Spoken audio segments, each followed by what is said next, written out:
আসসালামু আলাইকুম। আজ সোমবার 15 বৈশাখ 29 শাওয়াল 28 এপ্রিল।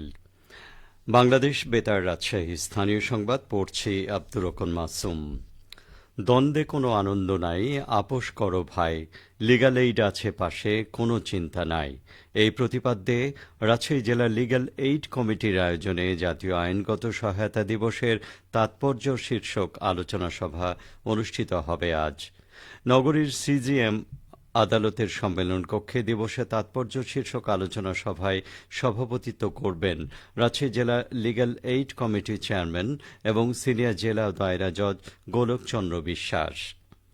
আর্থিকভাবে অসচ্ছল, সহায় সম্বলহীন এবং নানাবিধ আর্থসামাজিক কারণে বিচার প্রাপ্তিতে অসমর্থ জনগণের জন্য সরকারি খরচে আইনগত সহায়তা বিষয়ে জনসচেতনতা সৃষ্টির লক্ষ্যে সরকার 28 এপ্রিলকে জাতীয় আইনগত সহায়তা দিবস হিসেবে ঘোষণা করে।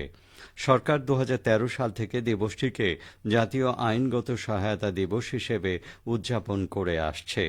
দিবসটি উপলক্ষে সকাল 8:30টায় জেলা ও দায়রা জজ আদালত চত্বর থেকে বর্ণাঢ্য র্যালি ডিসি অফিস হয়ে আদালত চত্বরে এসে শেষ হবে। এদিকে নাটোরেও আজ যথাযোগ্য মর্যাদায় জাতীয় আইনগত সহায়তা দিবস পালন করা হবে। দিবসটি উপলক্ষে আদালত চত্বরে সকালে বেলুন ও পায়রা উড়িয়ে অনুষ্ঠানের উদ্বোধন করে বের করা হবে শোভাযাত্রা। বৃক্ষরোপণ কর্মসূচি ছাড়াও চলবে রক্তদান কর্মসূচি। এছাড়া আলোচনা সভার আয়োজন করা হয়েছে। আলোচনা সভায় সভাপতিত্ব করবেন জেলা আইনগত সহায়তা প্রদান কমিটির চেয়ারম্যান এবং নাটোরের সিনিয়র জেলা ও দায়রা জজ শেখ মোহাম্মদ নাসিরুল হক।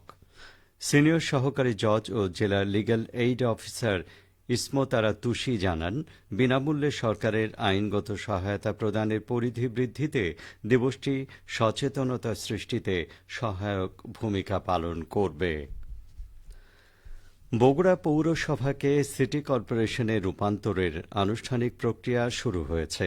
জনমত যাচাই ও আপত্তি নিষ্পত্তির লক্ষ্যে গতকাল জেলা প্রশাসকের কার্যালয়ের স্থানীয় সরকার শাখা থেকে গণবিজ্ঞপ্তি জারি করা হয়েছে। ফলে বাংলাদেশের নতুন সিটি কর্পোরেশন হিসেবে আবির্ভূত হতে যাচ্ছে বগুড়া। জেলা প্রশাসক হোসনা আফরোজা স্বাক্ষরিত এক বিজ্ঞপ্তিতে নাগরিকদের মতামত ও আপত্তি জানানোর জন্য আহ্বান জানান। বগুড়া পৌরসভার প্রশাসক ও স্থানীয় সরকার বিভাগের উপসচিব মাসুম আলী বেগ জানান, গণবিজ্ঞপ্তি জারির পর এখন 30 দিনের মধ্যে কেউ চাইলে মতামত ও আপত্তি দিতে পারবে। আপত্তি নিষ্পত্তির জন্য অতিরিক্ত 15 দিন সময় লাগবে। সব মিলিয়ে 45 দিনের মধ্যে বিস্তারিত প্রতিবেদন তৈরি করে স্থানীয় সরকার মন্ত্রণালয়ে পাঠানো হবে।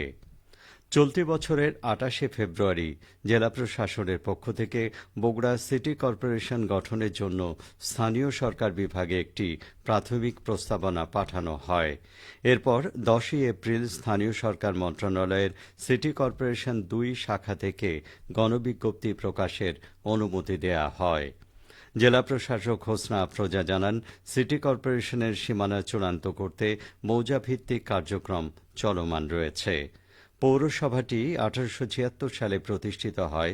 21টি ওয়ার্ড নিয়ে গঠিত বগুড়া পৌরসভার আয়তন প্রায় 70 বর্গ কিলোমিটার।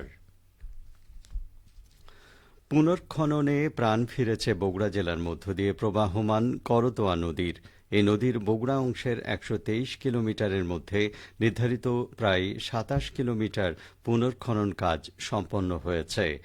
একই সাথে শহর অংশের 730 মিটার স্লোপ প্রোটেকশন, সৌন্দর্যবর্ধন ও ওয়াকওয়ে নির্মাণ কাজও 90% শেষ হয়েছে।